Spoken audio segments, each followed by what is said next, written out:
The notice arrived on a Tuesday, which was the same day the hot water heater stopped working and the same day the school called to say that Maya's daughter, Lily, had grown out of her only pair of sneakers and was walking the hallways in shoes that had split open along the left sole. Maya Reyes stood in her kitchen that afternoon holding all three pieces of information at once. The disconnect notice from the gas company, the school's voicemail still playing through her cracked phone speaker, and the memory of the water heater making a sound like a man clearing his throat before going completely silent. She did not cry. She had learned long ago that crying took energy she could not afford to spend. Instead, she folded the notice along its original crease, placed it under the stack of other notices that had accumulated on the counter over the past several months, and began calculating. She was good at calculating. It was one of the few things she had left that she could count on. Maya was 34 years old and had been a single mother for the past 6 of those years. Her daughter Lily was 8, patient, and perceptive in the unsettling way that children who have grown up watching their parents carry invisible weight often are. Lily never asked for things. She mentioned them quietly and without expectation, the way you mention weather or a bird you spotted out the window. New shoes, she had said 3 weeks earlier, not to ask for them, but simply to note their absence. Maya had smiled and said soon, and Lily had nodded and gone back to her homework, satisfied in the way children are when they have been heard, even if nothing has changed. The apartment they lived in was on the 2nd floor of a building that had been old when Maya moved in and had aged badly since. The radiator knocked through the winter months. The window in the bathroom didn't close flush, so cold air found its way in along the frame, no matter what Maya stuffed into the gap. The carpeting in the hallway had lifted along one edge, and she'd taped it down so many times the tape had become part of the floor. She paid $840 a month for all of it, which was the cheapest she had found within a reasonable distance of Lily's school and her own job, which was at a printing company 20 minutes away, where she worked the front desk and handled invoicing. It paid $14.70 an hour. It was not enough and had never been enough, but it was steady, and she had learned to value steady over almost everything else. The gap between what she earned and what she owed had not always been this precise. There had been a time, just after Lily's father left, when Maya had managed to tread water with some semblance of control. A small savings account that she added to in good months and pulled from in bad ones. A car that was unreliable but functional. The occasional dinner out that she counted not as a luxury but as maintenance, the same way you oil a hinge to keep it from seizing. That time had ended with 2 things happening in the same winter. Her mother's health had declined, requiring a long-distance flight and 2 weeks away from work without pay, and the printing company had cut hours across the board in response to a contract they lost to a larger firm in the city. The savings account was emptied by spring. The car needed a repair she couldn't fund, and so she traded it in for next to nothing and rearranged her entire life around buses and borrowed rides. That was 16 months ago. She had not recovered. She thought about this, standing at the kitchen counter, the gas company notice still in her hand, the water heater still silent in the closet behind her. She was not a woman given to self-pity. She examined her situation the way she imagined an engineer might examine a structure, coolly and with interest in what was actually there rather than what she wished were there. What was actually there was a set of numbers that did not work, a daughter who needed shoes, and a gas company that had given her until the 14th to pay what she owed or face a service interruption that would take the heat along with the hot water. It was already the 11th. She was at her desk the next morning when the email came through on her phone. She almost didn't open it. The subject line said County Auction Property Alert, and she had subscribed to the list months earlier during a period of optimism that now felt like something that had happened to a different person. She'd had some vague idea at the time about finding an undervalued property, something she could flip or rent, the kind of thing she had watched people do in videos online and had allowed herself to briefly believe might apply to her life. She had never bid on anything. The properties that came through were either too expensive, too far, or came with problems so extensive they required money she did not have. She opened this one because the price caught her eye. The listed opening bid was $1. She read it again to make sure she hadn't misread it. $1. The property was listed as a parcel of land in Caldwell County, approximately 4 acres, formerly classified as a federal surplus facility, decommissioned, and later transferred through several private hands before falling into tax delinquency. The address placed it about 40 miles from the city, out past the edge of the suburban sprawl, and into the kind of country where the roads narrowed and the gas stations stopped appearing on every corner. There was a satellite image attached. It showed what appeared to be a flat, rectangular patch of land surrounded by scrub brush and patchy treeline. There was almost nothing visible on the surface. A low concrete structure in one corner that might have been a utility building. A chain-link fence running along 3 sides. And that was it. No house, no barn, no standing structure of any real size. There were notes in the listing that she read twice, slowly. The property had been acquired originally by a private buyer in the early 1980s who had undertaken extensive improvements of an undisclosed nature before abandoning the project for reasons that were not recorded. Subsequent owners had done nothing with it. The taxes had gone unpaid for 11 consecutive years. The county had taken possession and was moving it through auction at the minimum recovery threshold. The $1 opening bid was not a mistake. It was a floor set low enough to guarantee the county recover the land. The buyer would also assume responsibility for any outstanding liens and environmental assessments, which the listing noted as TBD, to be determined. A more reasonable person might have closed the email there. The phrase "to be determined," attached to the word environmental, was the kind of language that should make a person with no financial cushion close a browser tab and go back to their coffee. Maya knew this. She sat with the email for several minutes, turning the information over in her mind with the same careful attention. She gave it everything she considered seriously. She was not impulsive. She had not been impulsive in years. But she was also very good at recognizing when the numbers in front of her, while frightening on one side, contained something on the other side that most people would overlook. What most people would see was abandoned government property, unknown underground improvements, environmental unknowns, and 40 miles of distance from anything. What Maya saw, after sitting with it quietly and letting the initial reaction settle, was, for acres with no competing buyers, a structure of some kind already on site, land that someone had spent money on deliberately and then walked away from, and a bid floor that was $1. She had exactly $47 in her checking account. She could afford to try. She called in the bid that afternoon from the parking lot behind the printing company during her lunch break, standing in the thin autumn sun with the phone pressed to her ear and her free hand tucked against her side to keep warm. The county clerk confirmed the bid and told her there were no other registered bidders. She asked him to repeat that, and he did. No other registered bidders. She would be notified within 72 hours if the auction closed in her favor. She told no one, not her coworker Denise, who would have laughed, not unkindly, but in the way people laugh at things they find endearingly foolish. Not her neighbor Tom, who was practical in a way that sometimes curdled into dismissiveness. Not even her sister Gloria, who lived 2 states away and who had a habit of expressing concern in ways that managed to feel more like judgment.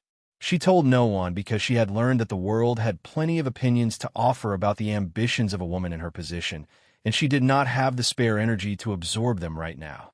Whatever this was, she would understand it herself first. The call came 2 days later on a Thursday evening while she was helping Lily with a worksheet about fractions. The county clerk confirmed in the same flat, administrative tone that the auction had closed. The bid of $1 had been accepted, subject to payment of the transfer fee and signing of the assumption of liens agreement. The property at Route 9, Parcel 4C, Caldwell County was hers. She thanked him, wrote down the next steps on the back of an envelope, and went back to the fractions. Later that night, after Lily was asleep, Maya sat at the kitchen table with her laptop open and the satellite image pulled up again. She stared at it for a long time. The concrete structure in the corner was small, smaller than a house. It had no windows visible from the satellite angle, and its roof was flat and featureless. The land around it was flat too, ungraded, covered in dead grass and scattered brush. There was nothing beautiful about it, nothing immediately promising, but something about the shape of it. The clean rectangle of the structure, the precise outline of the fence, the almost deliberate blankness of the whole thing, nagged at her in a way she couldn't shake. This had not been empty land. Something had been done here, and done deliberately, and then hidden under neglect. She paid the transfer fee with money she borrowed from herself, pulling it from a small cash envelope she kept in the kitchen drawer for genuine emergencies, the kind she had labeled Grocery Bridge in her own handwriting. She told herself she would replace it. She signed the assumption of liens agreement on a Saturday morning at the county office while Lily sat in the waiting area reading a book she'd borrowed from school. When the clerk slid the paperwork back across the counter with a smile that managed to be both perfunctory and slightly pitying, Maya folded the documents in her bag and did not look at his face again. She told people after the paperwork was done, because at that point there was no preventing it. Denise found out first, which meant by Monday morning the entire front office knew. The reactions settled into two camps with very little middle ground. There were people who said nothing, but whose expressions said plenty, a particular kind of careful blankness that meant they were composing something polite in their head to replace what they actually thought. And there were people who said something directly, which was, in its own way, more exhausting. Her coworker Patrick, who had a brother-in-law who flipped houses and therefore considered himself an authority on all things property-related, told her without being asked that buying land without a structure was the #1 mistake first-time investors made. She told him there was a structure on it. He asked what kind. She said she wasn't entirely sure yet. He gave her the look. Her neighbor Tom came by that evening, having heard from someone who had heard from someone else, which was the way news traveled in their building. He sat at her kitchen table and drank the coffee she offered and explained to her, in the patient tone of someone who has been waiting for the opportunity to explain something, that 40 miles was not a commute, it was a second life, and that environmental assessments could run tens of thousands of dollars, and that the county did not put land at a $1 floor because they were doing anyone a favor. They did it because they wanted someone else to inherit a problem they didn't know how to solve. Maya listened to all of it. She nodded. She thanked him. When he left, she sat back down at the kitchen table and looked at the satellite image again. Her sister Gloria called on Sunday. The conversation lasted 40 minutes and covered, in roughly equal portions, their mother's health, Lily's upcoming school year, and the property in Caldwell County. Gloria's objections were more articulate than Tom's, but structurally similar. The distance, the unknowns, the financial risk to a person already in a precarious position. At one point she said, "Maya, you spent money you don't have on something you don't understand, and that is not hope, that is gambling." Maya said, "I spent $47 on 4 acres of land, and that is the cheapest gamble I've ever seen." There was a pause, and then Gloria said, "Just be careful," and that was that. What none of them knew, because Maya had not told them, was that she had spent the week between signing the papers and telling anyone doing the kind of research she was actually good at. She had pulled the property's full history through the county assessor's records. She had cross-referenced the parcel number against federal surplus land disposition records from the 1970s, which were publicly available through a government archive database she found after 3 hours of searching. What she assembled from those records was not complete. There were gaps, documents referenced but not available, sections that had been redacted before digitization. But it was enough to paint an outline. The land had been part of a larger parcel originally used as a government communications relay station in the late 1950s and early 1960s. It had been decommissioned when the technology changed. The private buyer in the early 1980s had purchased it specifically, the record suggested, because of the existing underground infrastructure that the government had left in place. Conduits, a ventilation system, reinforced subsurface foundations that had been built deep and built to last. The private buyer had applied for and received permits for additional construction below grade. The scope of those permits was listed in summary form only. The detail pages were among the redacted sections. She printed what she could and kept it in a folder she stored under her mattress, which was not a dramatic gesture, but a practical one since Lily was a curious child and the kitchen table offered no privacy. She looked at the folder every few nights before she fell asleep. Not with hope exactly, or not only with hope. With the focused attention of someone who has identified a variable in an equation that doesn't yet resolve, but could. The first time she drove out to the property was on a Saturday in late October, when Gloria had agreed to take Lily for the weekend under the combined pressure of genuine affection and mild guilt over the phone call. Maya borrowed Tom's car, which he offered with a sigh and no further commentary, and drove the 40 miles in just over an hour on roads that thinned and quieted as she went. The sky was low and gray, the kind of sky that looked like it had been pressed down from above and was resting on the tops of the trees. The GPS took her off the state road and onto a county road, and then onto a gravel access track that ran along a shallow drainage ditch before terminating at a metal gate secured with a combination lock for which she had been given the code. She stood outside the gate for a moment after she arrived, taking in the full picture. The satellite image had been accurate, but flat in the way all satellite images were. It had shown her the shapes without the weight. In person, the property was heavy with the particular density of abandonment. The fence was intact, but leaning in places, its posts settling into the earth at angles that suggested a slow, years-long process of giving way. The grass inside was tall and pale, winter-dead, rustling softly in the wind that came across the open land without obstruction. The concrete structure in the corner was larger than it had appeared from above. She had estimated it at maybe 12 feet by 12 feet. Standing in front of it, she revised that upward. It was closer to 20 by 20, with walls that were thick. She could tell by the depth of the single metal door set into the near face, at least 10 or 12 inches of reinforced concrete on either side. The door was sealed with a heavy padlock, and above it, someone had stenciled in faded yellow letters that said authorized access only. Below that, a smaller line read "No entry. Hazardous conditions." The letters had faded to near invisibility, which suggested they had been painted some time ago and never refreshed. She walked the perimeter of the concrete structure, keeping a few feet of distance, her boots moving through the dry grass with a soft, persistent sound. The structure had no windows. The roof was flat and unadorned except for a cluster of pipe fittings near one end that protruded about 6 inches above the surface. Ventilation ports, she recognized, the same style she had seen in photographs of old civil defense installations when she had been reading about government surplus land online. Along the base of the south wall, at ground level, a series of metal grates ran at regular intervals. She crouched to look at the nearest one. Behind it she could see the darkness of a channel running inward, and from somewhere within that darkness came a faint current of air. Not the external wind. Something else. Something moving from below. She stood up slowly. She walked the rest of the land after that, all 4 acres of it, covering it in a grid pattern with a methodical focus she applied to everything. The surface revealed almost nothing.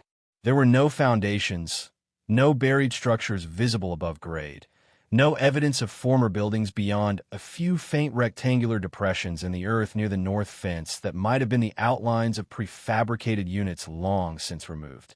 The land was empty in the way that land sometimes was when everything of significance had been moved underground. She stopped in the middle of the property and turned a slow circle, looking at the flat, pale grass and the low sky and the silent concrete structure in the corner, and she felt something she had not felt in a very long time.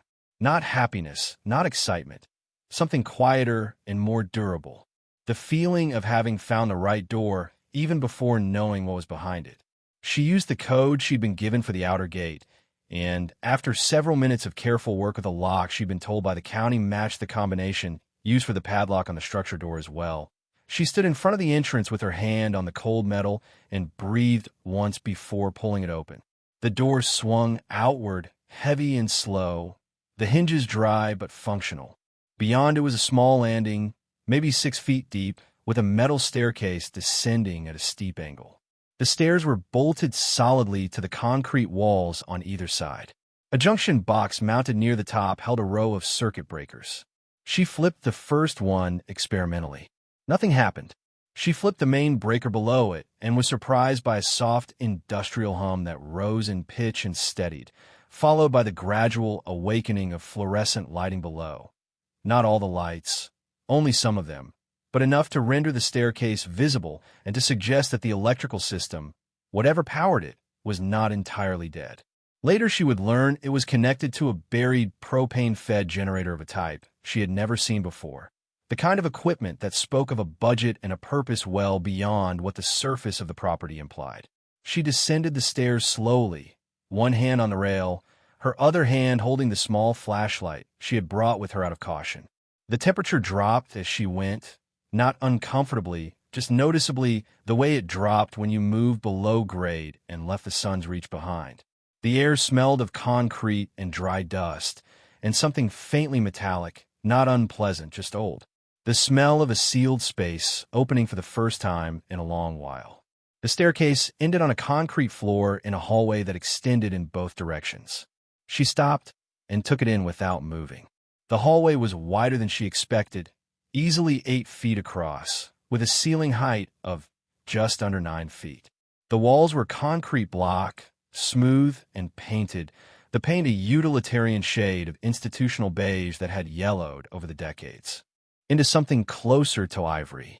The floor was painted as well, a dark gray that had held up better than the walls. Overhead, the fluorescent lights that had come on were spaced at 10-foot intervals down the left side of the hallway, every other one lit, creating alternating pools of pale yellow light and softer shadow. The right side of the hallway had its own set of fixtures, none of which had responded to the breaker. But the left side was enough. She could see. She turned left first, moving slowly and looking at everything. Doors lined the hallway at regular intervals, each one metal, each one closed. The first 2 she tried were unlocked and opened into small utility rooms, one housing electrical panels, junction boxes, and labeled conduit runs that disappeared into the walls in several directions, and the other containing a water system of some kind, large tanks and pressure gauges, and pipes running in careful parallel lines toward the ceiling and away. She did not touch anything. She looked, noted, and moved on. The third door was secured differently from the others.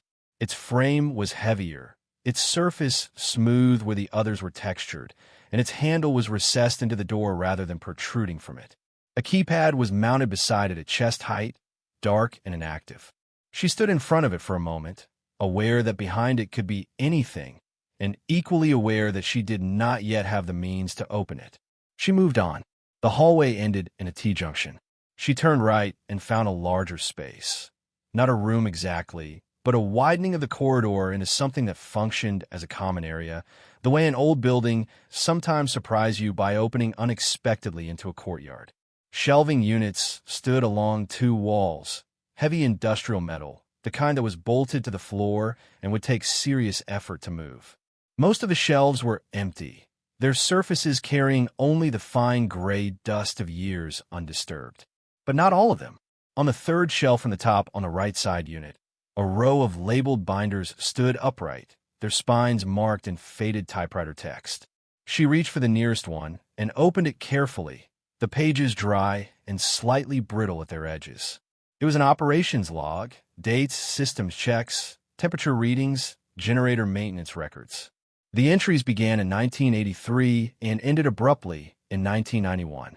The last entry was 3 lines long and businesslike. Nothing dramatic. Just numbers and a final notation that read standby, status engaged. She stood holding the binder for a long time, reading the last page again. Standby, status engaged. Not decommissioned. Not shut down. Standby. As though whoever had written it expected to return. She put the binder back carefully in the exact position she had found it and continued. The left branch of the T-junction led her past 2 more rooms. One was clearly a sleeping quarters, bare now except for the metal frames of 4 bunks bolted to the walls and a narrow built-in desk below a shelf, and one that might have been a communications room, its walls lined with equipment mounts and cable runs from which everything useful had long ago been removed. The mounts were labeled in small metal tags. Radio, teletype, secondary relay. She read each one. She touched nothing. At the far end of the left branch, the hallway did something she hadn't expected. It didn't end.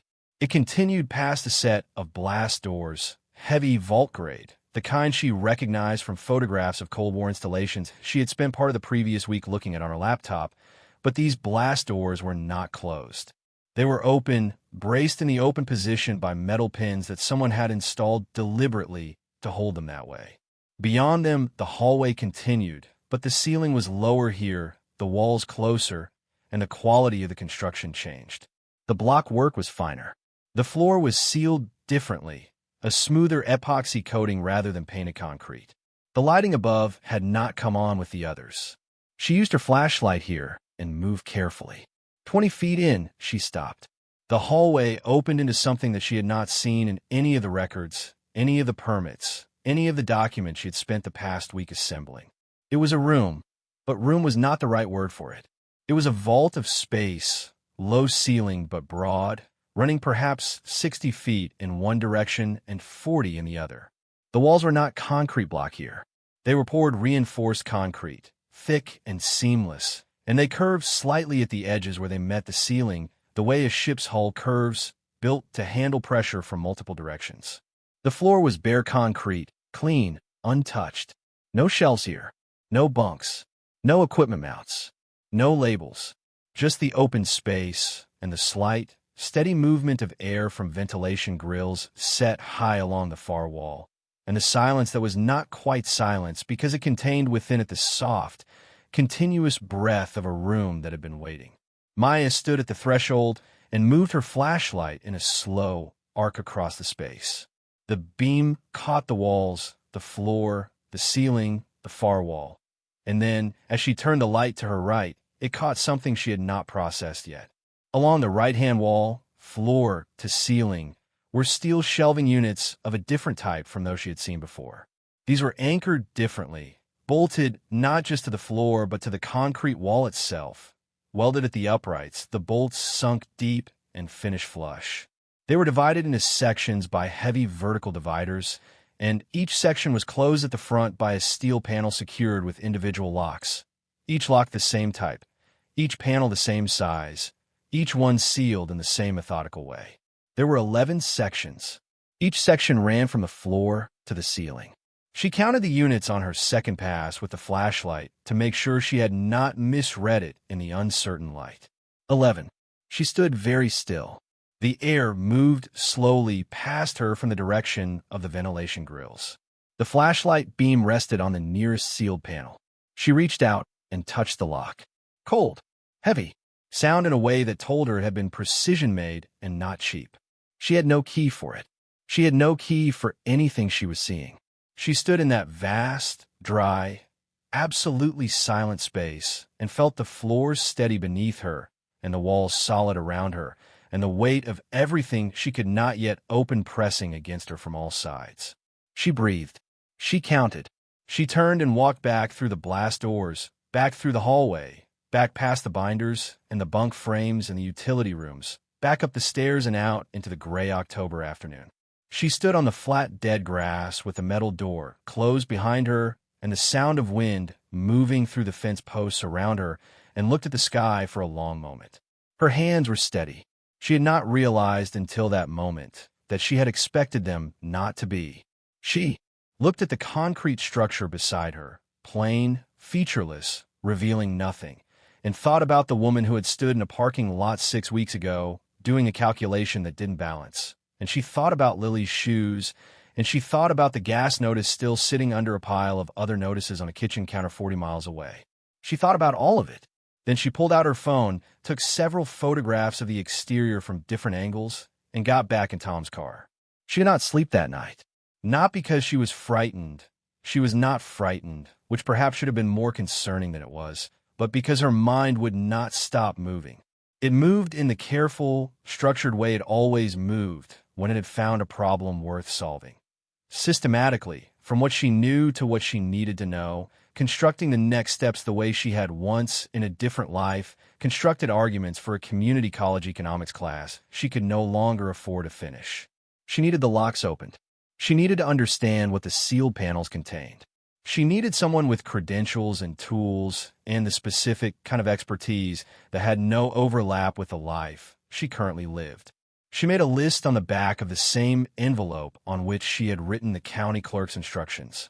The list had 7 items by the time she was done. She circled the first 2, which are the ones she could act on without money she didn't have. She was asleep before midnight. In the morning, she made Lily's breakfast, walked her to the bus stop, came back and sat at the kitchen table, and began making calls. She did not tell anyone what was behind the blast doors. She was not certain herself. She was certain of almost nothing except the quality of those locks, the precision of those panels, the absolute and deliberate blankness of a room that had been built with a budget and a purpose she could not yet name. She had worked in an office long enough to understand that blankness of that kind was not accidental. You did not build a room with walls curved like a ship's hull and weld your shelving units to the concrete and seal 11 sections floor to ceiling in match-precision locks and then leave it empty. You left it quiet. You left it waiting, but you did not leave it empty. She had made a decision on that flat, dead grass the afternoon before, and she had made it without drama, which was the only way she knew how to make decisions anymore. She was going to open those panels. She was going to find out what was inside this thing she had bought for $1. And she was going to do it correctly, carefully, and with witnesses, because she had learned enough in the past 6 years of navigating a world that offered her very little in the way of benefit of the doubt to understand that when you find something extraordinary, the world will not simply take your word for it. You document. You verify. You do every step in the right order, in the right sequence, with the right people present. She had only $1 invested, but she intended to protect it as though she had invested everything. Which, when she thought about it honestly, sitting at her kitchen table with the list on the envelope in front of her and the gas company notice somewhere at the bottom of the pile and the morning light coming in flat and gray through the window, was exactly what she had done. The first call she made was to a woman named Celia Marsh, who had been 2 years ahead of her at the community college before Maya had to leave, and who had gone on to finish a degree in structural engineering and now worked for a firm that did assessments on commercial properties. Maya had not spoken to Celia in almost 4 years. She found her number through a mutual contact and called on a Wednesday morning while Lily was at school, standing at the kitchen window with the list on the counter in front of her and the particular calm of someone who has already decided to be embarrassed if she needs to be. Celia answered on the third ring and listened without interrupting while Maya explained the situation from beginning to end, keeping the language clean and factual and leaving out the emotional weather of the past several weeks. When she finished, there was a pause of several seconds on the other end.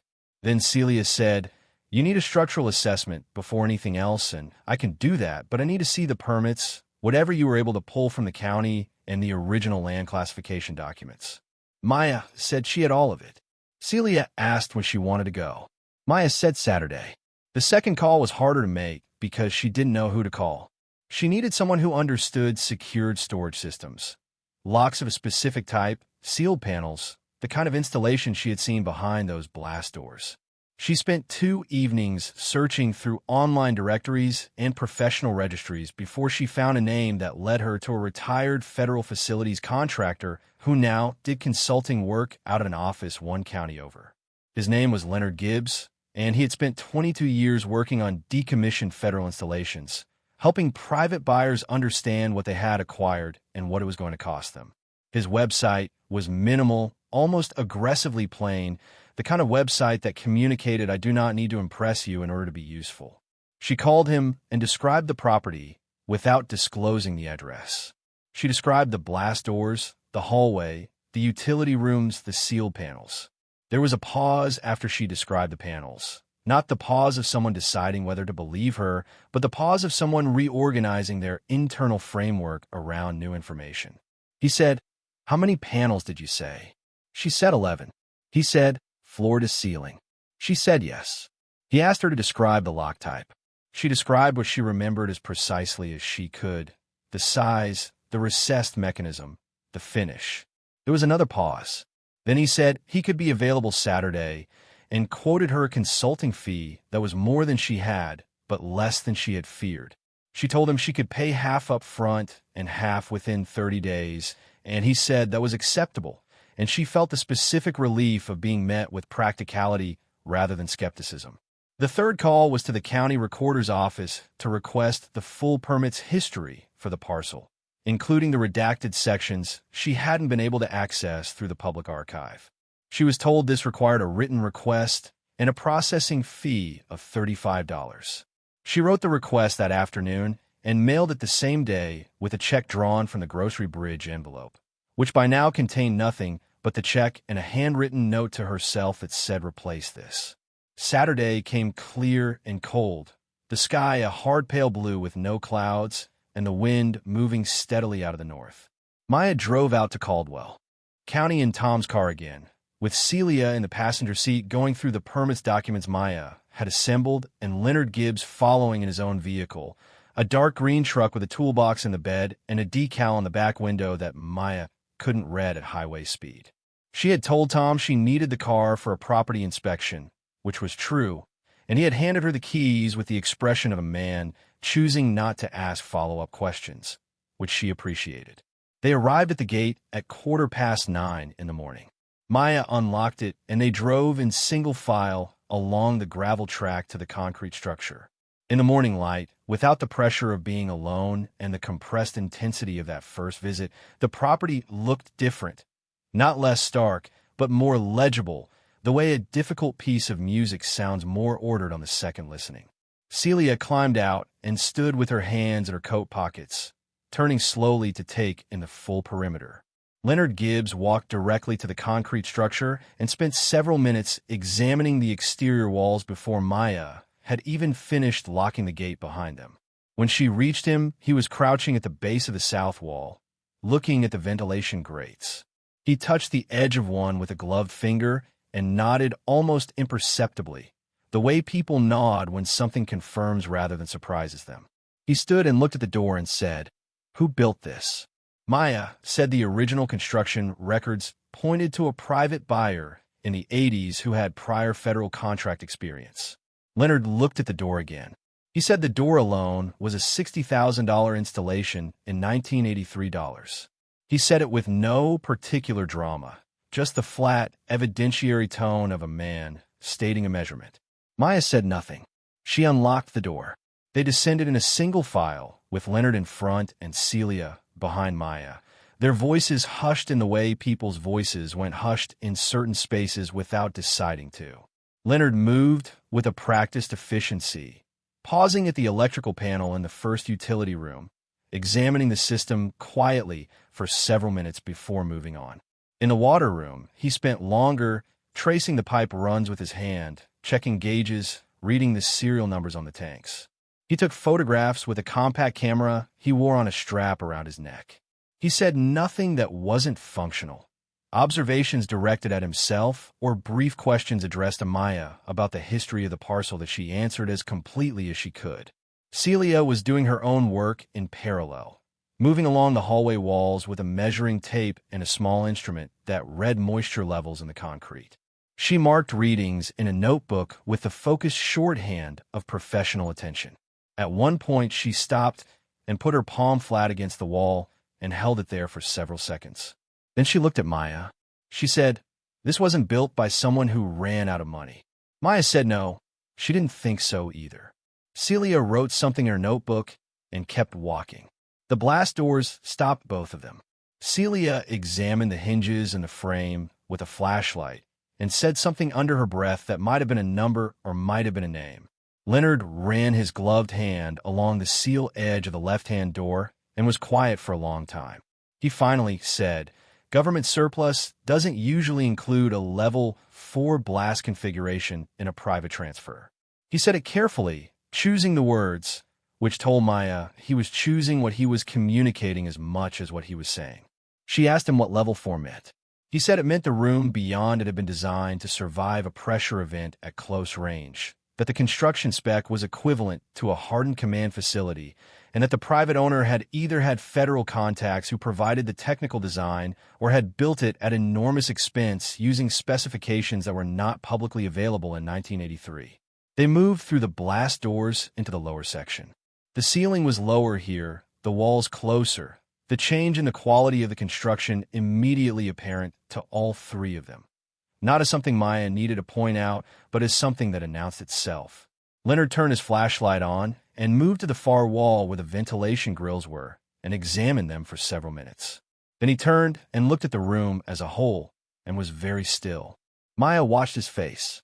He was not a man who gave much away, but she had learned in the past 48 hours of preparation and waiting to read the signals that were available, and what she read now was not the careful restraint of a professional managing his response for a client's sake.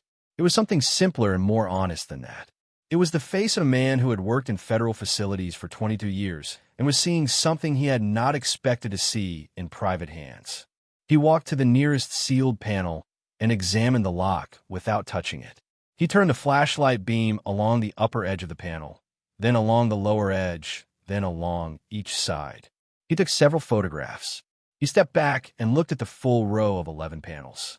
He counted them the way she had counted them on her first visit, needing the number confirmed by something more than memory. Then he lowered the camera and turned to Maya and said, "Mrs. Reyes, do you know the original owner's federal contract history?" She said she had been trying to find it. She told him about the redacted sections in the permit records and the written request she had filed with the county recorder. He nodded. He said, "The lock type on these panels is a Series 9 Federal Reserve certified secure storage lock." He let the words stand for a moment before continuing. He said it was used in 3 types of installations: armories, certain categories of secure communications infrastructure, and Federal Reserve branch storage facilities. He said that in a private installation, in a civilian context, these locks could only have been sourced through a specific category of federal decommissioned sale that required active security clearance to participate in. He said he had seen 2 such sales in his career, both classified at the time, both involving surplus material from Federal Reserve branch facilities that had been consolidated or closed. Maya stood very still. He said he could open the locks. He had the tools and the specific technical knowledge required.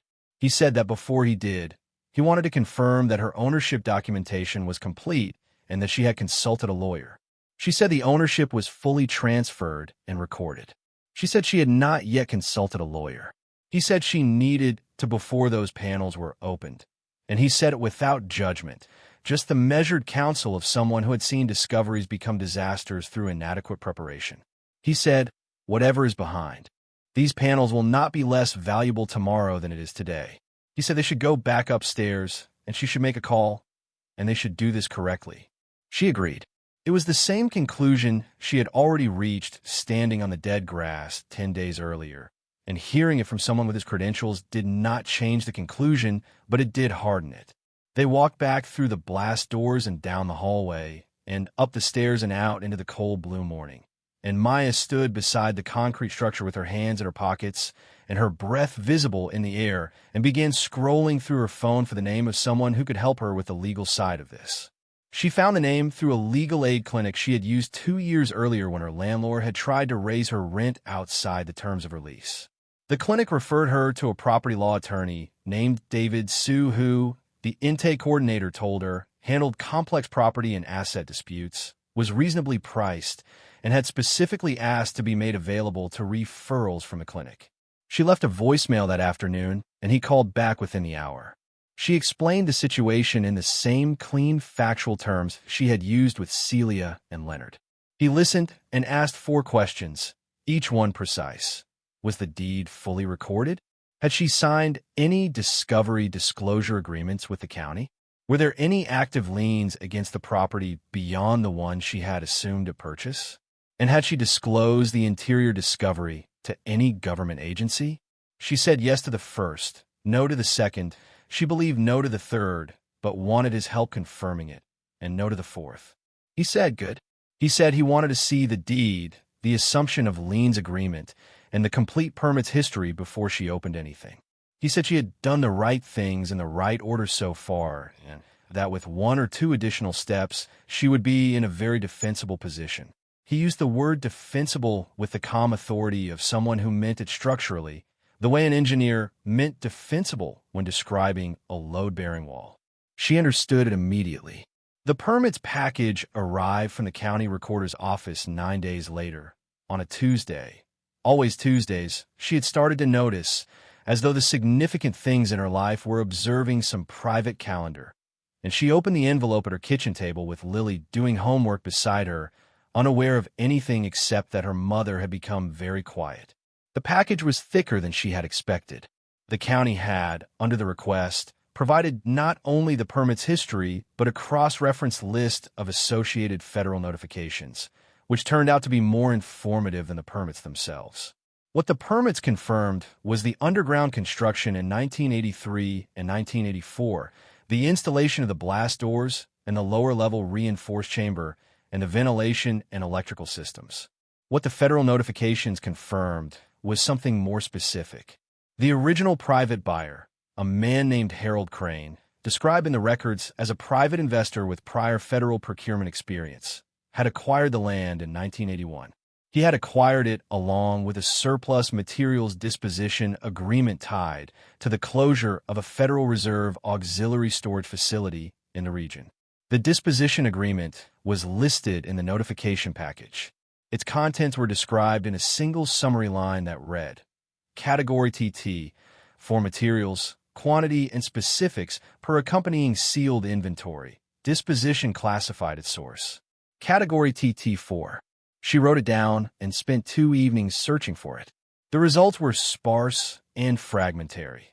References in policy documents from the 1970s and 1980s, a footnote in a federal audit report, a single sentence in a congressional appropriations hearing transcript from 1979. What she assembled from those fragments, carefully and without letting herself move faster than the evidence supported, pointed in a consistent direction. Category TT, for referred to precious metal reserve materials held in auxiliary branch storage under the Federal Reserve System. Gold, primarily, in bar form, held in distributed reserve positions as part of a broader dispersal policy during a period of Cold War contingency planning. When auxiliary facilities were consolidated or closed, TT4 materials were either transferred to primary facilities or, in certain cases, disposed of through sealed sale to clear private parties as part of cost reduction measures tied to facility closure. She sat with that for a very long time. Lily had gone to bed. The kitchen was quiet. The gas company notice was no longer under the pile because she had finally paid it, scraping together the payment from 3 separate sources that she would spend the next 2 months repaying herself. The shoes had been replaced from a discount rack at a store near the bus line. These small victories had not changed the larger arithmetic of her situation, but they had given her enough breathing room to focus, and focus was what she had. She called David Sue the next morning. She read him the summary line from the federal notification, Category TT, for materials, quantity, and specifics per accompanying sealed inventory, and she waited. He was quiet for a moment. Then he said, I'm going to need to do some research on my end. He said it without any of the careful neutrality he had used in their earlier conversations. This was a different kind of quiet, the quiet of someone recalculating, not the arithmetic of doubt, but the arithmetic of scale. He called her back the following afternoon and said he had consulted with a colleague who specialized in federal surplus disposition law, and that based on what they could determine, a properly executed disposition agreement of that type, transferred to a private party and recorded correctly, carried with it full legal title to the disposed materials, including any that remained on the property at the time of transfer. He said the key questions were whether the disposition agreement was legitimate, whether the recording had been completed, and whether any subsequent claim had ever been filed against the disposed materials. He said the permits package she had forwarded him suggested the disposition had been properly executed. He said he needed to verify the recording and the absence of claims, which would require a search of Federal Registry records. He said he would initiate it immediately. The search took 11 days.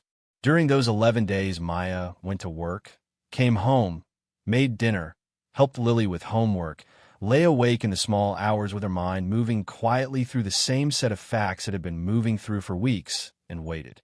She was good at waiting. She had spent 6 years learning how to wait without letting the waiting become despair, which required a specific kind of discipline that she had developed.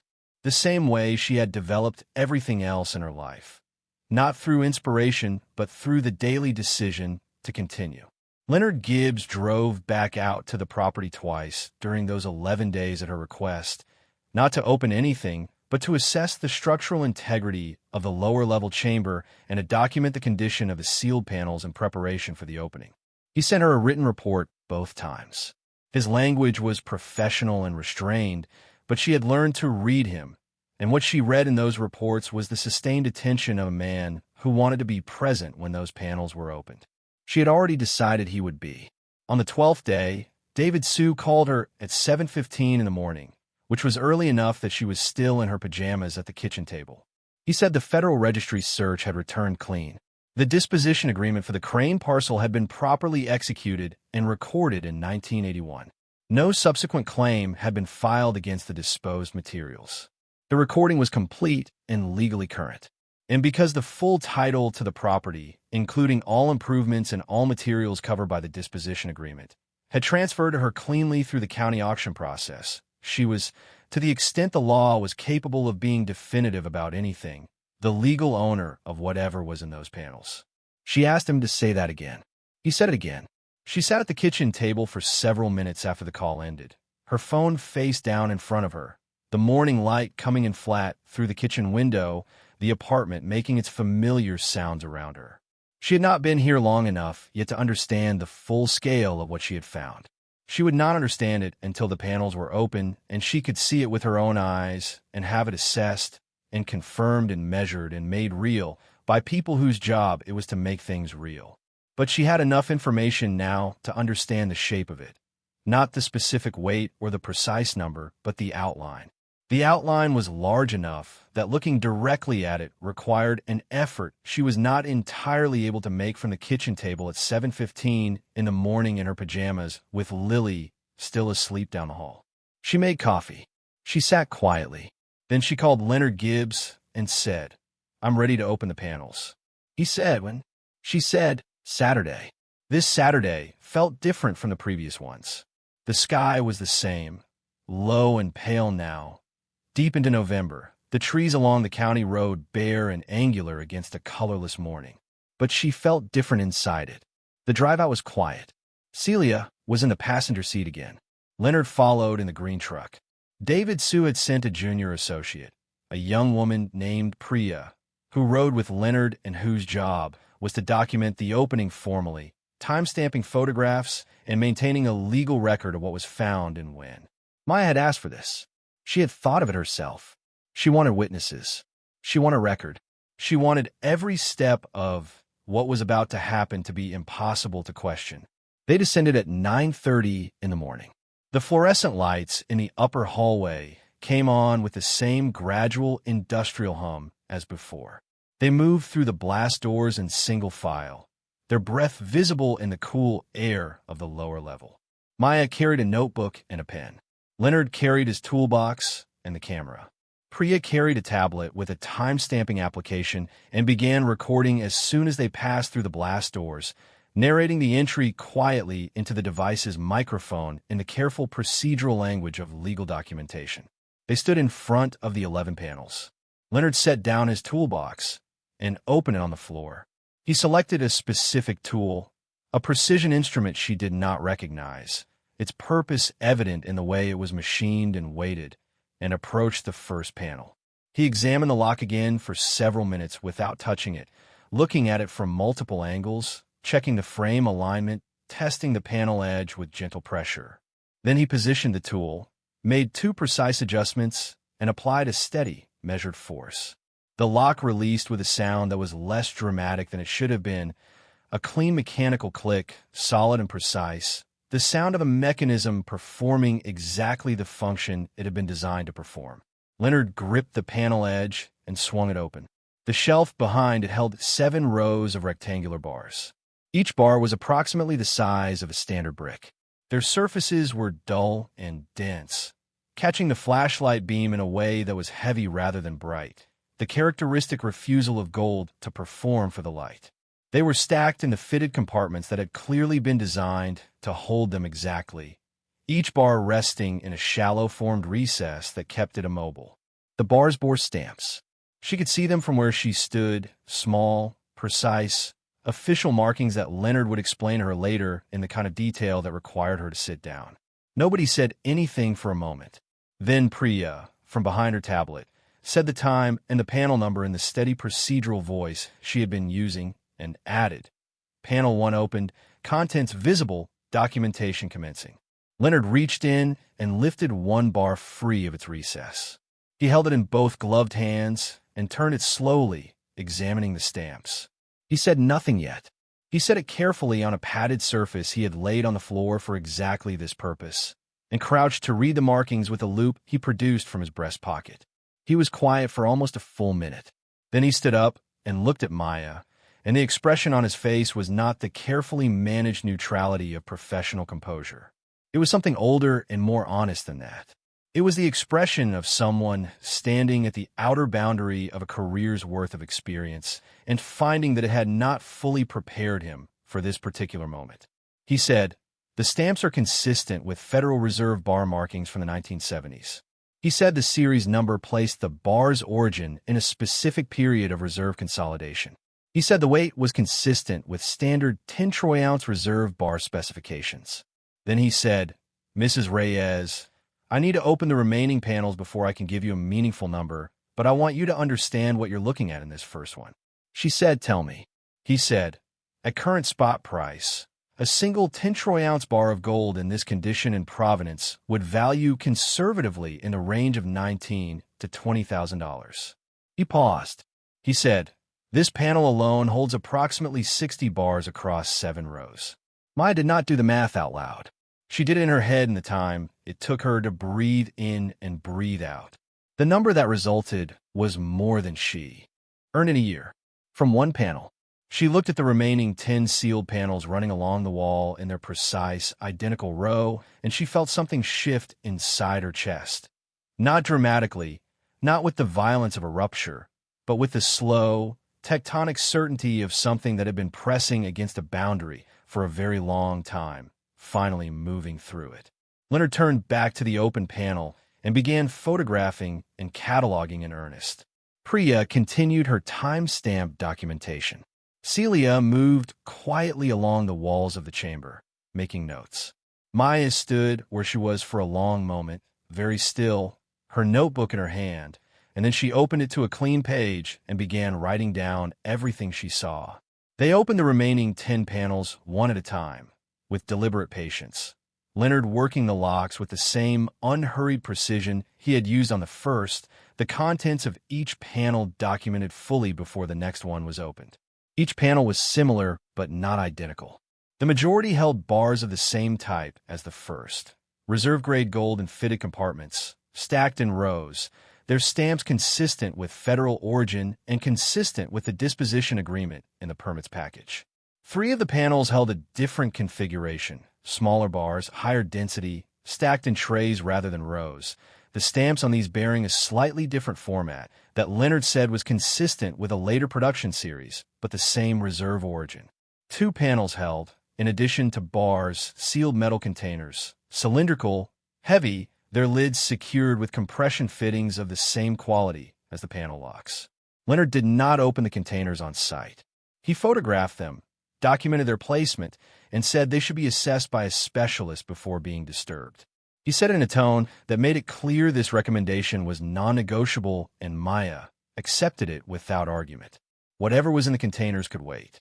Whatever had waited this long could wait a few more days. The final panel was opened at 12:47 in the afternoon, 3 hours and 17 minutes after the first. Priya noted the time and the completion of the opening sequence in her documentation. Leonard stood back and looked at the full row of open panels, all 11 of them, their contents visible in the beam of the work lights he had set up along the chamber floor. He was quiet for a long time.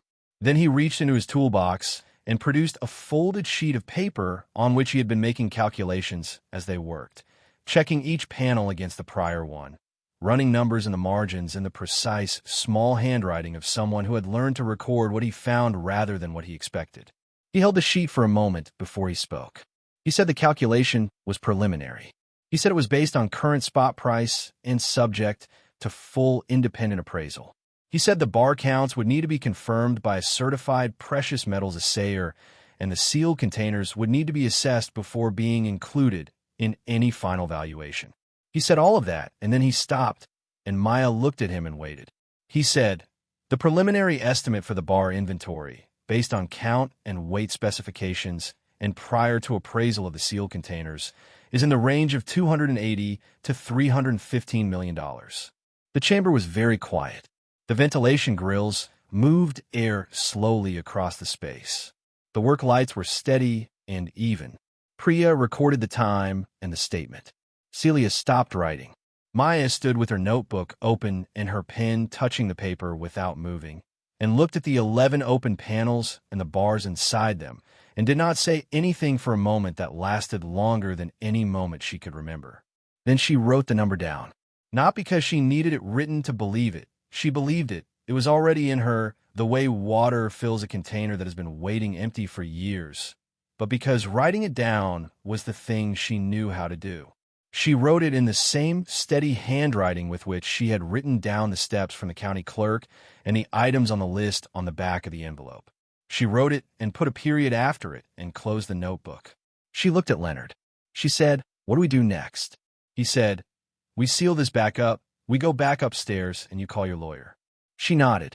She looked at the panels once more, all 11 of them open, the bars ranked in their rows, the stamps facing outward, the whole massive accumulation of it bathed in work light and documented and real in hers. And then she turned and walked back through the blast doors toward the stairs, and the others followed, and one by one the footsteps on the concrete, and then the metal stairs, and then the flat dead ground above were the only sounds. And the doors swung shut behind them, and the property was silent again under the November sky. She stood outside and breathed the cold air. Tom's car sat where she had parked it. The fence ran its line along the property edge. The grass was flat and pale and covered everything the way grass covered everything, evenly and without preference, the same grass over the $1 land that it was over any other piece of ground. She had $47 in her checking account and a gas notice that had been paid with borrowed money, and a daughter who needed more than sneakers, who needed a future, who needed the particular kind of safety that Maya had not been able to provide and had been trying to provide and had been calculating toward for 6 years of mornings that came early and nights that were too short and arithmetic that never balanced. She had all of that, and she was standing on top of $315 million, and the sky was pale and cold and ordinary above her, and she felt, not happiness, not yet. It was too large for happiness. Happiness was too small a word for the size of what was pressing against the inside of her chest. She felt for the first time in 6 years that the numbers might balance. She called David Sue from the gravel track with the gate still visible behind her. He answered on the second ring. She gave him the preliminary number. There was a silence. Then he said, "I'm going to need to come out there." She said yes. He said, "When?" She said, "As soon as you can." She drove the 40 miles back to the city in the fading November afternoon, with Celia asleep in the passenger seat, and the heater running, and the flat farmland opening and closing around the road, and thought about everything she needed to do next, which was a very long list, and about the gas notice under the pile on the counter, which would be the last one, and about Lily's face in the morning when she came to breakfast with the patient expectation of a child who has learned not to ask for much, and she thought, soon, not as a comfort this time, as a fact. The appraisal team arrived on a Monday morning 3 weeks later, which was the earliest David Sue had been able to arrange it while simultaneously navigating the Federal Registry verification, the precious metals authentication process, and the preliminary legal framework required to protect what Maya had found from the categories of challenge he had already begun to anticipate. He had been direct with her about that from the beginning. A discovery of this scale, he told her, would not remain undisclosed indefinitely, and undisclosed things, once disclosed, attracted people whose relationship to the truth was instrumental rather than principled. He wanted the authentication and legal protections in place before the number became public. She had agreed immediately. She understood the logic of it in her bones. She had spent 6 years building walls against exactly this kind of exposure, the exposure of having something worth taking. The appraisal team was 3 people. The lead was a certified precious metals appraiser named Robert Tanaka, who had spent 30 years working with institutional clients, including several federal agencies, and who arrived with a case of instruments that Maya suspected cost more than her car would have if she still had one. With him came a provenance specialist named Dr. Annette Voss, whose background was in monetary history and Federal Reserve documentation, and a structural analyst from the firm Celia worked for, who was there to assess the integrity of the storage environment and certify the preservation conditions of the materials. They arrived in two vehicles, professionally courteous, economical in their conversation, and entirely focused. Maya had been around enough efficient people in her life to recognize the specific quality of focused efficiency that came not from indifference, but from deep professional seriousness, and all three of them had it. Leonard Gibbs was there again. He had not been asked to leave after the opening and had not offered to. He had become, over the past 3 weeks, a quiet and steady presence in the process, appearing when Maya needed him, providing documentation when asked, making recommendations she consistently found sound. She had come to trust his judgment with the specific, calibrated trust she extended to anyone who had demonstrated competence and honesty in the right order. He met the appraisal team at the gate and spoke with Tanaka briefly before they descended. She could not hear what they said, but she watched Tanaka's face and saw the same quiet recalibration she had seen on Leonard's face the morning the panels were opened. The formal appraisal took 2 full days. The first day was spent on the bar inventory, counting, weighing, testing, recording. Each bar was individually assessed. Tanaka worked with a systematic patience that matched the scale of the task, moving along the open panels with his instruments and his assistant, in a running log that grew steadily thicker through the morning and into the afternoon. Dr. Voss focused on the provenance documentation, cross-referencing the bar stamps against Federal Reserve production records she had brought with her, matching series numbers, verifying the chain of custody where the records allowed it. She found what she was looking for by mid-afternoon of the first day and came to Maya with a folder and spread 3 documents on the floor of the upper hallway and explained, in the measured language of an academic who has learned to translate for non-specialists, that the bars were genuine, their origin confirmed, their provenance traceable to a specific reserve facility closure that appeared in the federal record. She said it twice, in slightly different words, as though she understood that the information required more than one pass to fully land. Maya nodded both times. The information landed. She was very quiet. The sealed containers from the 2 panels were assessed on the afternoon of the first day by Tanaka and Leonard together. The compression fittings opened with the careful technique of people who understood that what they were opening had been sealed to last and deserved to be treated accordingly. The containers held coins, not loose, not scattered, but trayed, fitted into formed inserts with the same ordered precision as the bars, each coin in its own recess, each tray stacked on the one below it with a thin protective layer between. The coins were gold, American, their faces worn to varying degrees, their dates ranging across several decades of the 20th century. Dr. Voss leaned over them for a long time without speaking. When she finally spoke, she said that what she was looking at was a numismatic collection of significant independent value beyond the melt price of the gold itself, that several of the series represented were among the most sought by institutional collectors, and that a full numismatic appraisal would be required before a final value could be assigned. She said the word significant in the way that people use it when they mean something larger than the word itself contains. The second day was for documentation and the structural assessment. The analyst from Celia's firm worked through the lower chamber methodically, testing the concrete, checking the ventilation system, running diagnostics on the sealed environment that had preserved the contents. His report, delivered verbally at the end of the afternoon and to be followed by a written version within 10 days, was unequivocal. The storage environment was exceptional.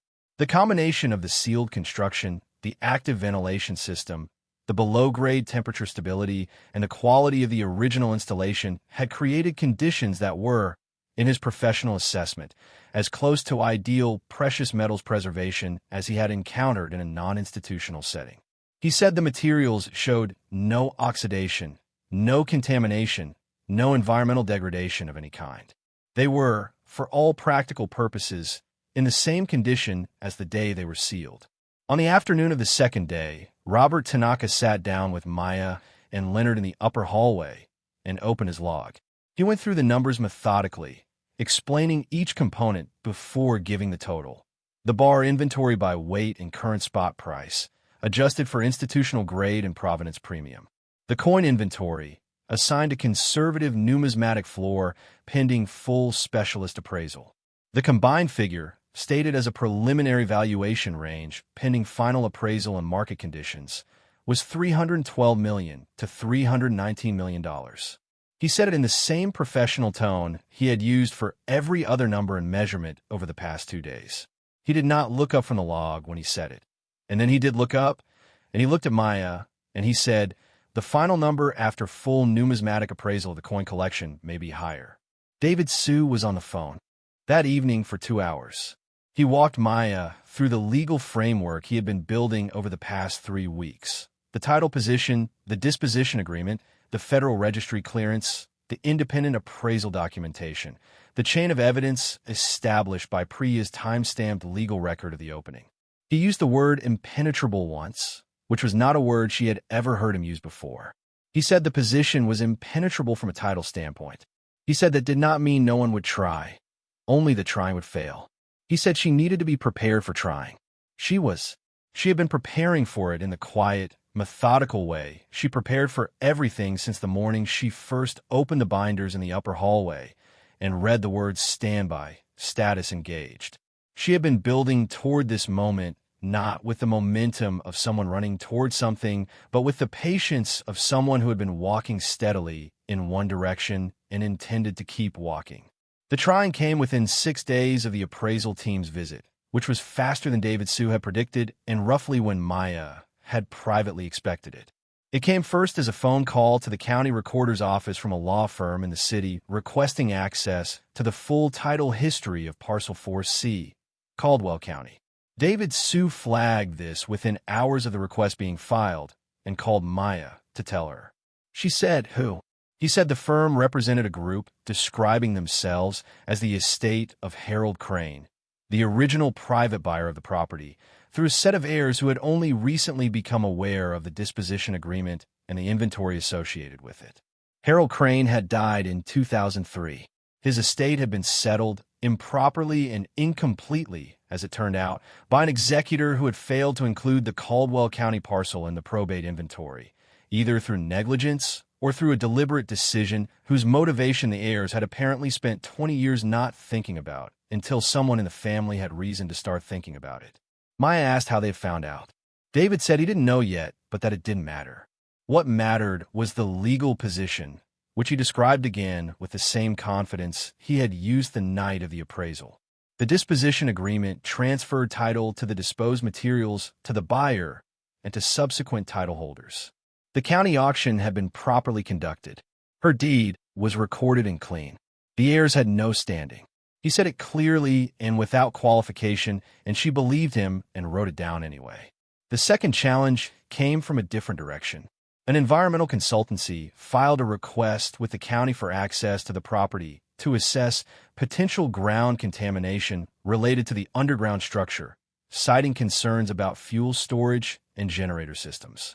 This one was more creative and more irritating because it used legitimate procedural language to accomplish something that had nothing to do with environmental protection.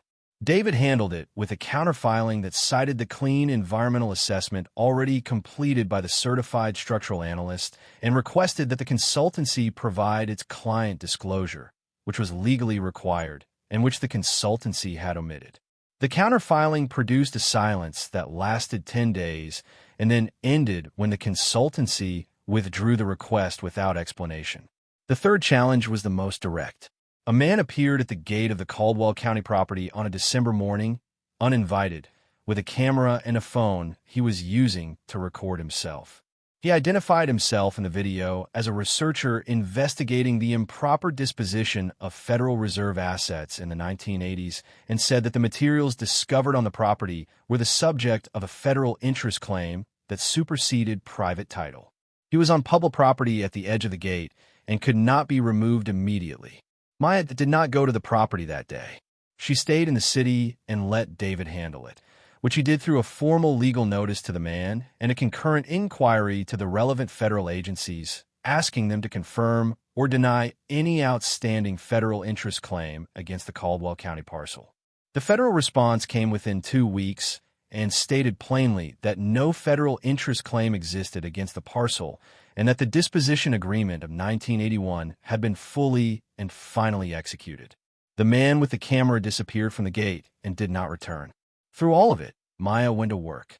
She invoiced and answered phones and ate lunch at her desk and came home and helped Lily with homework and made dinner and paid her bills, some of them, the ones she could pay, and did not say anything to anyone beyond David and Leonard Celia about what was happening in Caldwell County.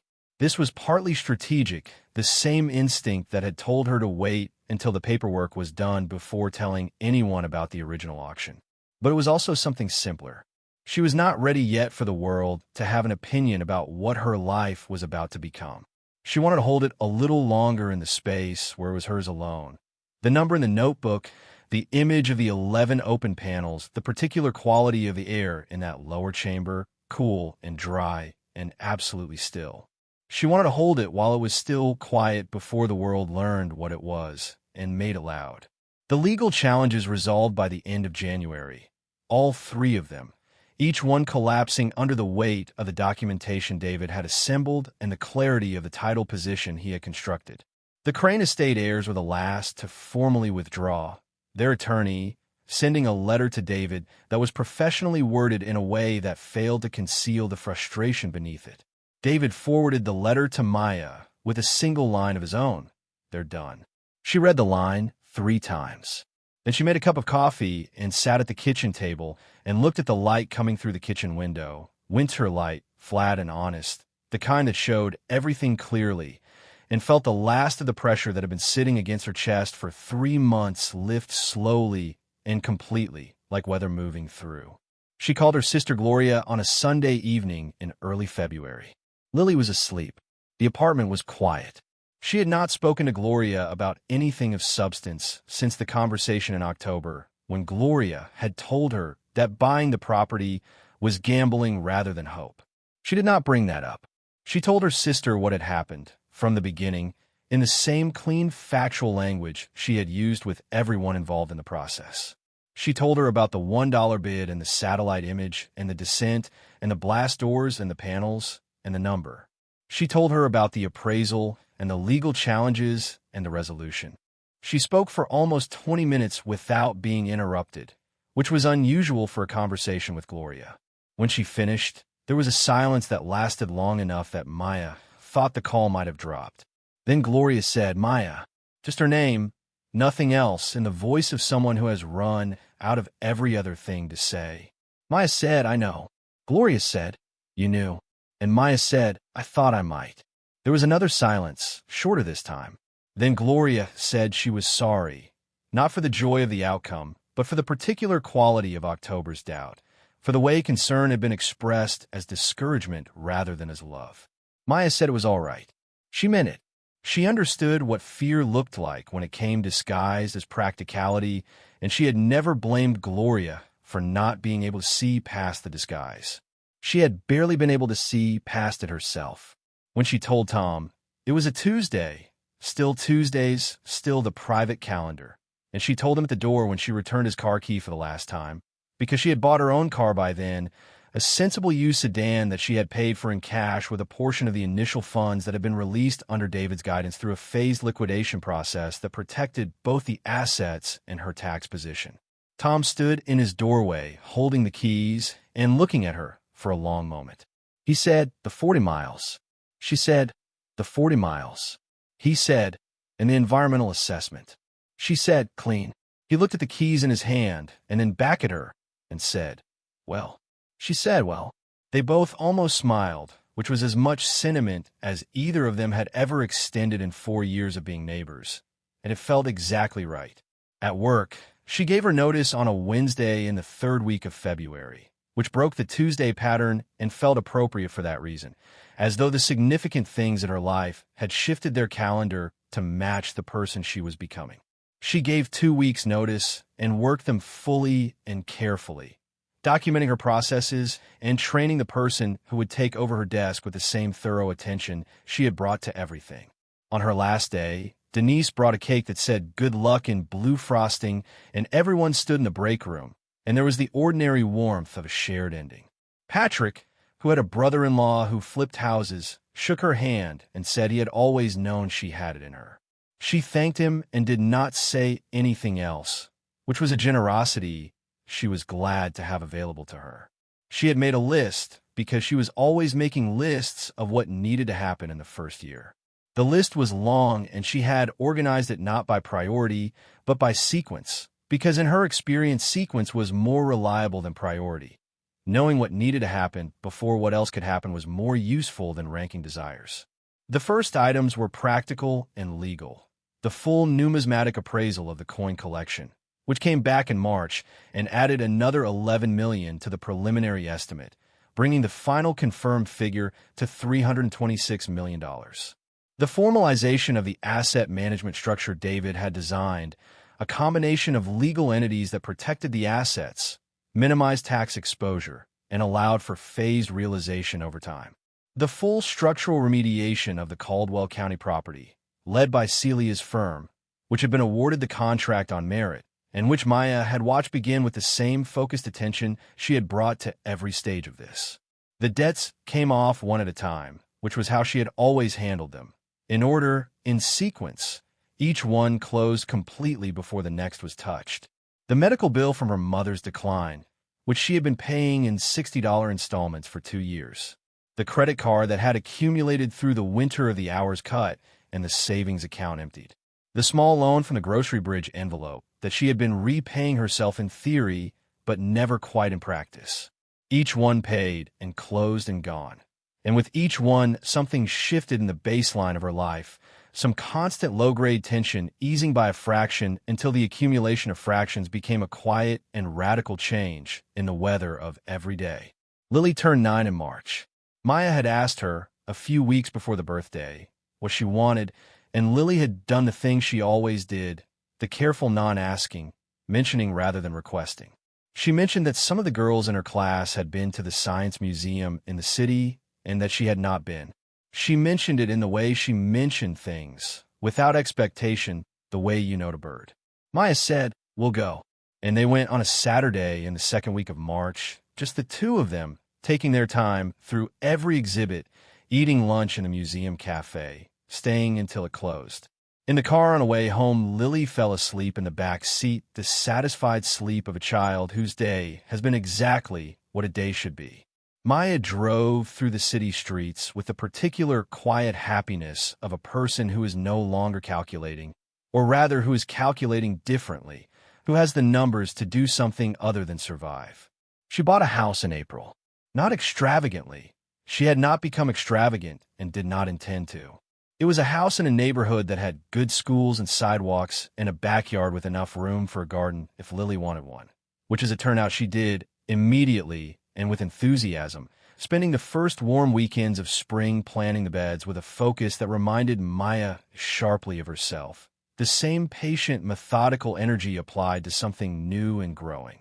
She told the story publicly for the first time in May, through a profile in a regional publication that David had helped her vet and which she had approved line by line, not because she was controlling, but because she understood the importance of telling your own story in your own language before someone else told it in theirs. The story came out on a Thursday, and by Friday, it had moved well beyond the regional publication and become the kind of story that traveled because it contained something people needed, not the money, or not only the money, but the particular shape of it. A woman with $47 and a $1 bid and a notebook full of careful research and the willingness to descend a staircase alone into a sealed underground space because the numbers suggested she should. The story traveled because people recognized in it something they wanted to believe was possible, not the luck which was real, but the attention, the preparation, the refusal to be moved by other people's certainty about what she could and couldn't do. The responses came in waves. From people in circumstances similar to what hers had been, women mostly, but not only, writing to tell her. They had read the story twice, 3 times, that they had shown it to their children, that they had printed it and put it on the refrigerator next to the weather reports and the grocery lists, next to all the practical instruments of staying alive. She read every letter she could and answered as many as she was able, in the plain, direct language of someone who had never thought of herself as an inspiration and still didn't quite, but who understood that the story was bigger than her now and belonged partly to the people who needed it. She answered them all the same way. She said, "The numbers always have an answer in them, even when the answer is different from the one you're looking for. She said, "Pay attention to the variables that everyone else has decided to ignore." She said, the $47 was not the point. The attention was the point. She established a small foundation in the early summer, named for nothing sentimental, just a set of initials that stood for what she intended it to do: provide access and support to women in financial crisis pursuing non-traditional paths to stability, specifically including education, property, and small business. She funded it with a portion of the realized assets that she had designated for this purpose from the beginning, from before the panels were opened, from the list she had made on the back of the envelope at the kitchen table, with Lily doing fractions beside her. It was on that list. Not near the top, because sequence had to be respected, but it was on it. She had known even then, before the locks were turned and the bars were counted and the number was confirmed, that if she was right about what was behind those panels, some part of it needed to do something beyond providing for one household's escape from the arithmetic that had defined her for 6 years. There were too many people still doing that arithmetic. Too many people with $47 and a problem the numbers didn't solve yet, and the capacity to solve it if they could only hold on long enough to find the right door. On a morning in late June, she drove out to Caldwell County alone. No one was working there that day. The remediation was between phases, the construction crew not due back until the following week. She parked outside the gate and let herself in and walked the 4 acres in the early summer heat. The grass green now, actually green the first time she had seen it that way, the winter and the dead pale fall having given way to something living. She walked the full perimeter the way she had walked it the first time in October, the same grid, the same methodical attention. Only now the weight she carried was different. Not lighter exactly. Different. The weight of responsibility rather than the weight of precariousness, which was heavier in some ways and lighter in others, and which she had decided she preferred. She stood at the concrete structure for a while. The door was secured. The work that had been done to the interior over the past months, the remediation, the professional documentation, the formal archiving of the materials and their provenance under the legal framework David had established, had not changed anything essential about the space. It was still the same sealed, deliberate, methodically built thing it had always been. It had just been recognized now for what it was.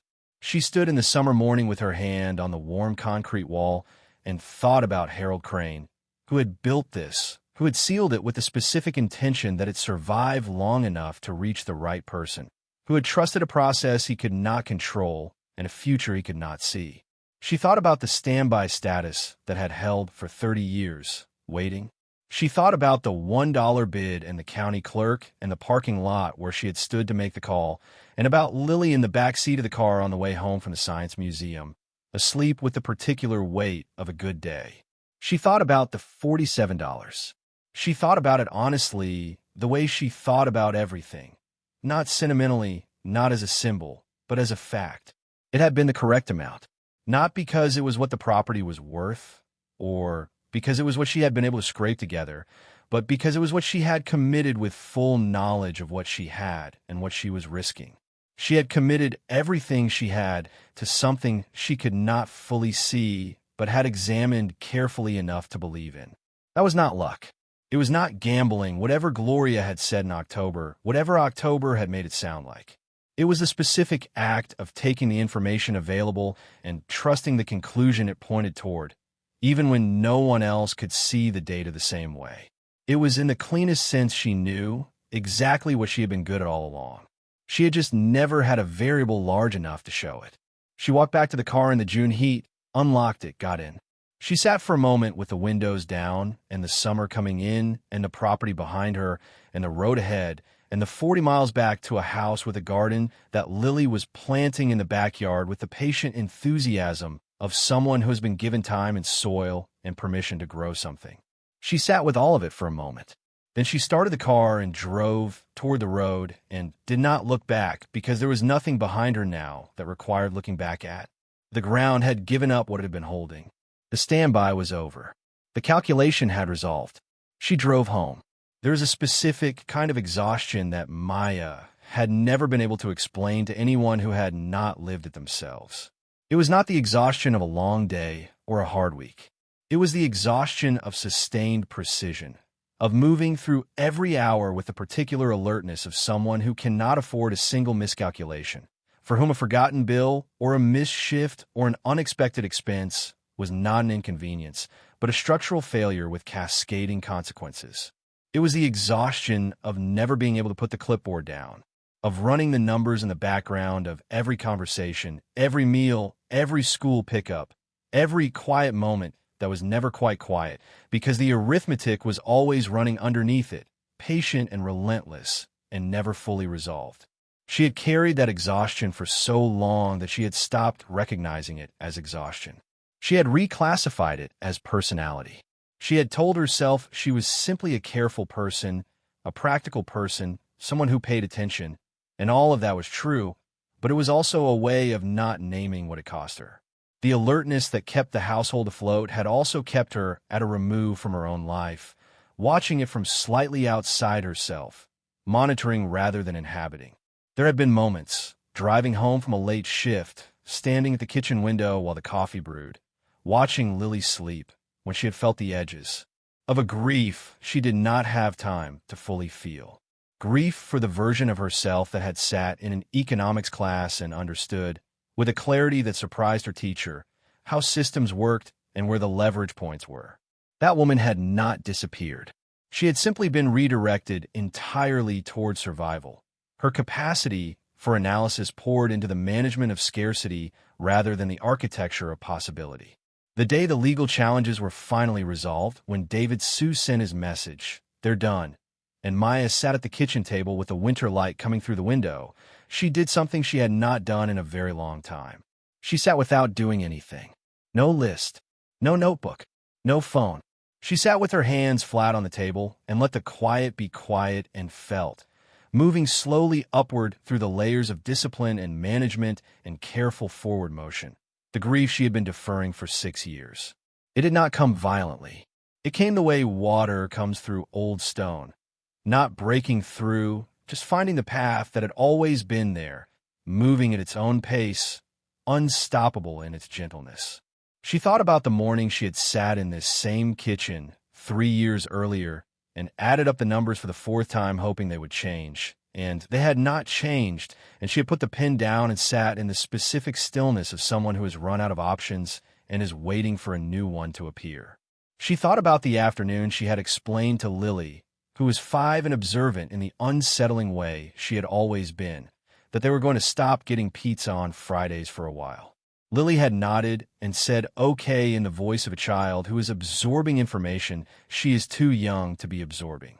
Maya had turned to the sink and run the water and stood there until her face was composed again, because Lily was watching and Lily always noticed, and there were things Maya would not let her daughter carry if she could help it.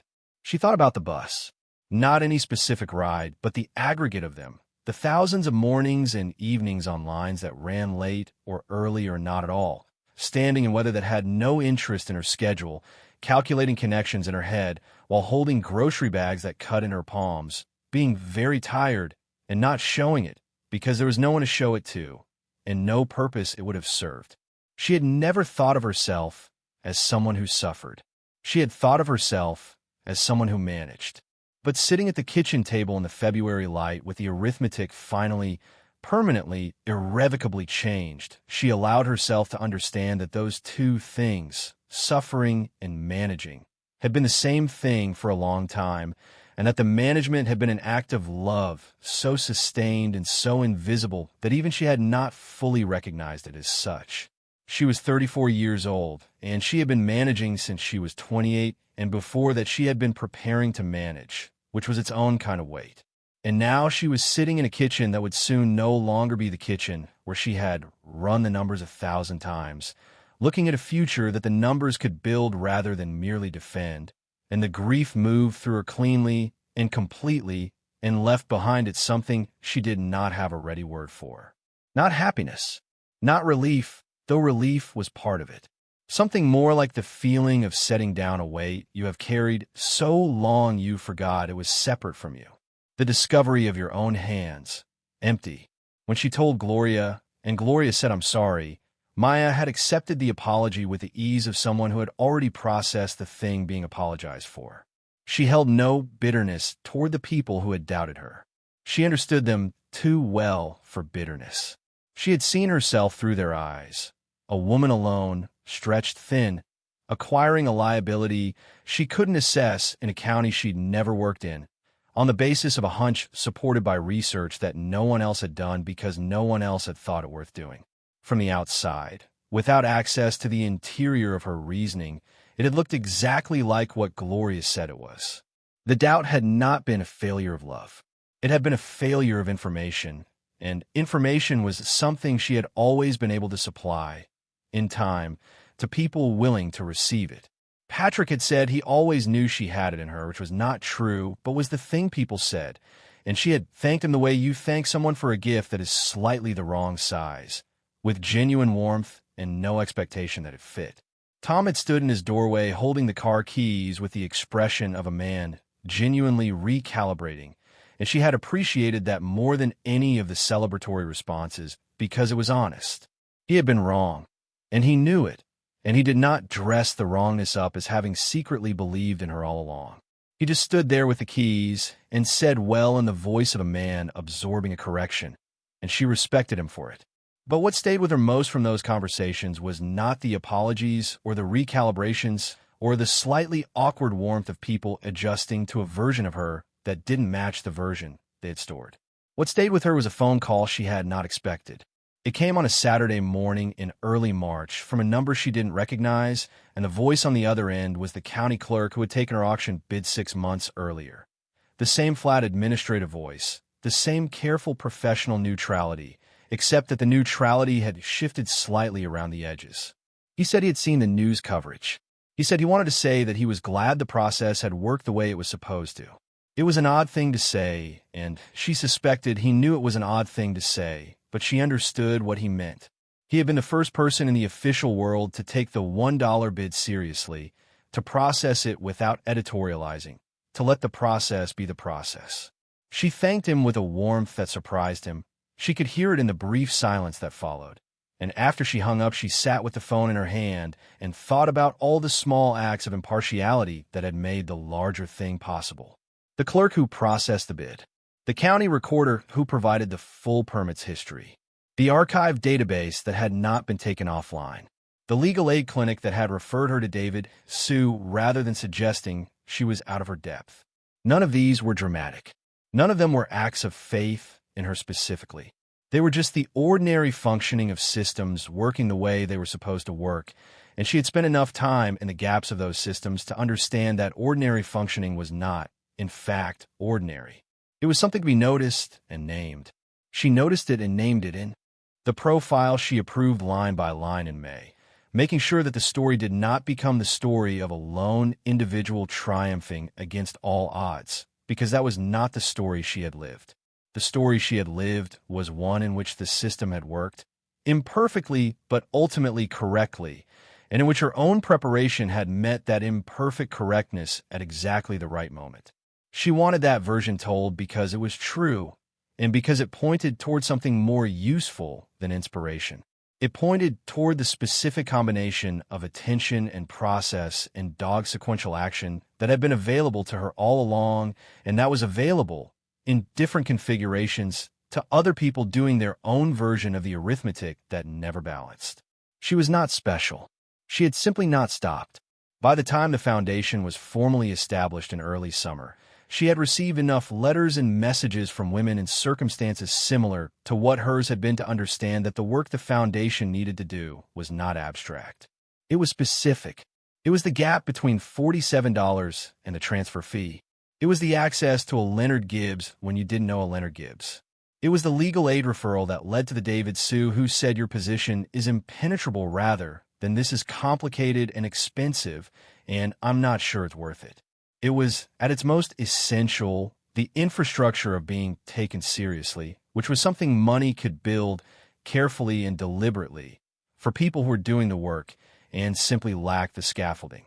She sat in the garden with Lily on an evening in late June, the summer coming down warm and easy through the backyard, the beds Lily had planted coming up in the patient, particular way that things came up when they had been given the right conditions. Lily was examining something in the soil with the focused attention she brought to everything, and Maya watched her and felt the full weight of what had changed, which was not a single thing, but 1,000 small things compounded daily into a life that was no longer defined by what it could not afford. She thought about Lily at 5, saying okay about the Friday pizza in the voice that was too understanding for 5 years old. She thought about Lily at 8, mentioning shoes the way you mention weather. She thought about what it meant for a child to grow up inside arithmetic that didn't balance, what it taught you about the world, about your own position in it, about what you could and couldn't expect. She thought about what it would mean for Lily to grow up inside arithmetic that did. Not without limits, not without the education of difficulty, which was real and valuable and not something Maya intended to shield her from entirely, but inside a structure that held, inside a life built on a foundation deep enough and strong enough and deliberately enough constructed to last. The word standby had stayed with her since the first time she read it in the binders in the upper hallway of the Caldwell County bunker. Standby status engaged. She had understood it then as a description of the facility, a system put on hold, waiting for the conditions of its resumption.